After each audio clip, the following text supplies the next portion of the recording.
नमस्कार दर्शकों, स्वागत है आपका आज की कहानी मरा हुआ चूहा। बात बहुत पुराने ज़माने की है। किसी गांव में एक अत्यंत गरीब नवयुवक रहता था जिसका नाम था सुखीराम। लेकिन वह केवल नाम का ही सुखी था, बाकी उसके पूरे जीवन में दुख ही दुख भरे पड़े थे। जब सुखीराम छोटा था तभी उसके माँ बाप गुजर गए।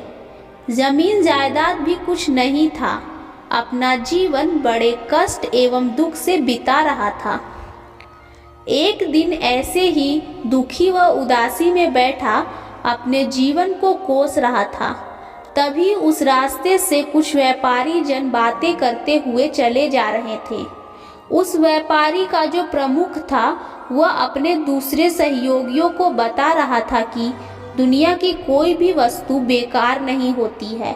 अगर कोई साधारण व्यक्ति भी चाहे तो बड़ा आदमी बन सकता है, बशर्ते कि उसका व्यवहार अच्छा हो, मृदुभाषी हो, मेहनती हो एवं हर तुच्छ से तुच्छ वस्तु की कद्र करता हो। उसके साथ चल रहे एक सहयोगी ने मजाक में उससे पूछ लिया कि सेठ जी, ये जो मरा हुआ चूहा पड़ा है सड़क के किनारे, क्या उससे भी बड़ा व्यापारी बना जा सकता है? उस व्यापारी प्रमुख ने कहा, क्यों नहीं, जरूर। अगर कोई व्यक्ति चाहे तो वह इस मरे हुए चूहे से भी अपना व्यापार शुरू कर सकता है एवं बड़ा व्यापारी बन सकता है। इस व्यापारी प्रमुख की बातों को सुखीराम ने सुन लिया था। पहले तो उसे हंसी आई कि भला ऐसा भी हो सकता है कि यह मरा हुआ चूहा किसी को व्यापारी बना दे। लेकिन दूसरे ही पल सुखीराम ने सोचा कि इतने बड़े व्यापारी ने बोला है तो चलो इस मरे हुए चूहे को लेकर चलते हैं, कुछ होता है कि नहीं। फिर सुखीराम ने चूहे की पूंछ पकड़कर उठाया और रास्ते पर चलने लगा। कुछ लोग उसे देखकर इसका मजाक भी उड़ा रहे थे, लेकिन सुखीराम चुपचाप रास्ते पर चले जा रहा था।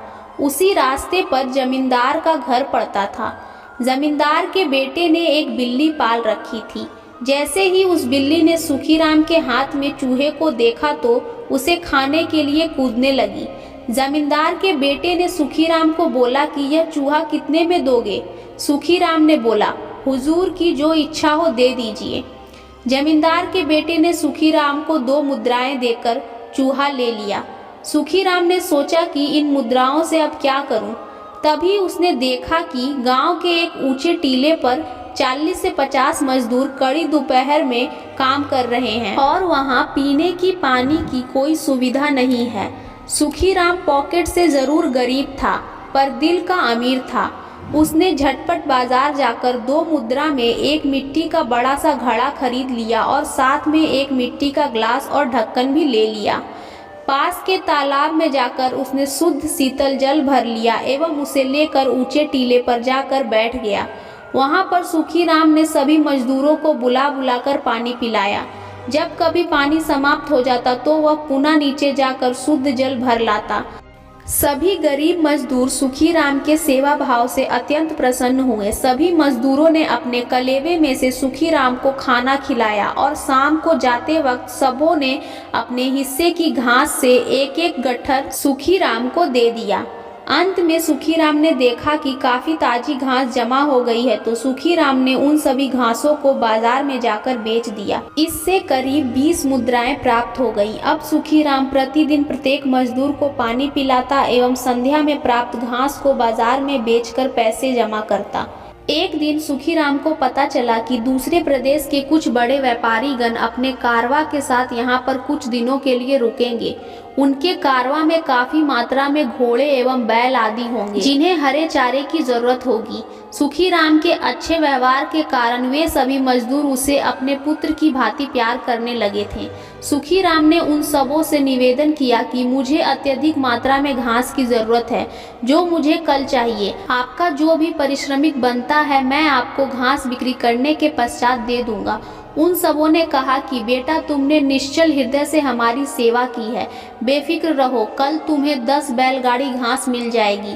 सुखीराम 10 बैलगाड़ी भरी घासों को लेकर उस जगह पर पहुंच गया जहां पर व्यापारियों का कारवां ठहरा हुआ था।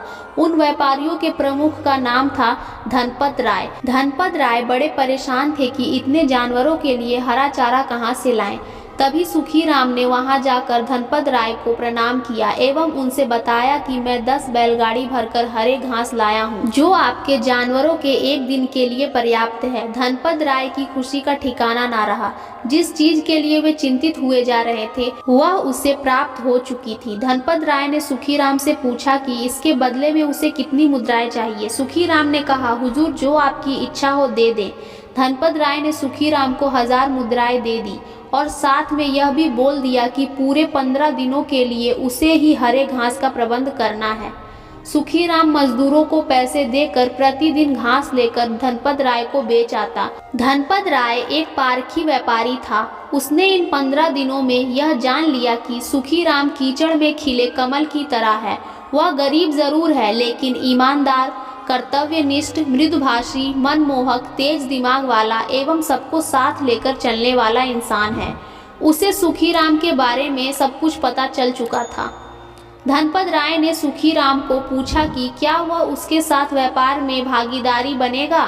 सुखीराम ने धनपत राय के पैरों पे झुककर नमन किया एवं अश्रुपूरित नयनों से बोला, मैंने अपने माँ बाप को बचपन में ही खो दिया। आप साक्षात मेरे पिता समान हैं। आप जो बोलेंगे मैं वह करूँगा। धनपत राय ने सुखीराम को गले से लगा लिया।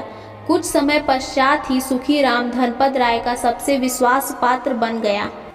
धनपत राय ने अपनी एकलौती पुत्री का विवाह सुखीराम से करा दिया। अब सुखीराम पूरे प्रदेश का सबसे बड़ा व्यापारी बन चुका था। आज सुखीराम को बरबस ही उस व्यापारी की बातें याद हो आई जिसने कहा था कि दुनिया में कोई भी वस्तु बेकार नहीं होती। अगर कोई व्यक्ति चाहे तो वह इस मरे हुए चूहे से भी व्यापार शुरू कर सकता है। आज सुखीराम अपने प्रदेश का सबसे बड़ा व्यापारी बन चुका था और इसकी शुरुआत उसने एक मरे हुए चूहे से की थी। अतः इस कहानी से हमें यह प्रेरणा मिलती है कि दुनिया की कोई भी वस्तु बेकार नहीं है। अगर उसे सही तरीके से उपयोग में लाया जाए तो हर वस्तु का अपना एक महत्व होता है एवं उसकी एक उपयोगिता होती है। वीडियो बनाने में बहुत मेहनत लगी है। कहानी अच्छी लगी हो तो कृपया चैनल को सब्सक्राइब कर लें, जो कि एकदम मुफ्त है। तो दर्शकों, आपको ये कहानी अच्छी लगी तो वीडियो को एक लाइक ज़रूर कर दें और आपकी क्या राय है हमें कमेंट करके ज़रूर बताएं और साथ ही इस स्टोरी को अपने दोस्तों को भी शेयर करें। और ऐसी कहानियाँ सुनने के लिए मेरे चैनल को सब्सक्राइब कर लें और बेल आइकन को ऑल पे सेट कर दें। धन्यवाद।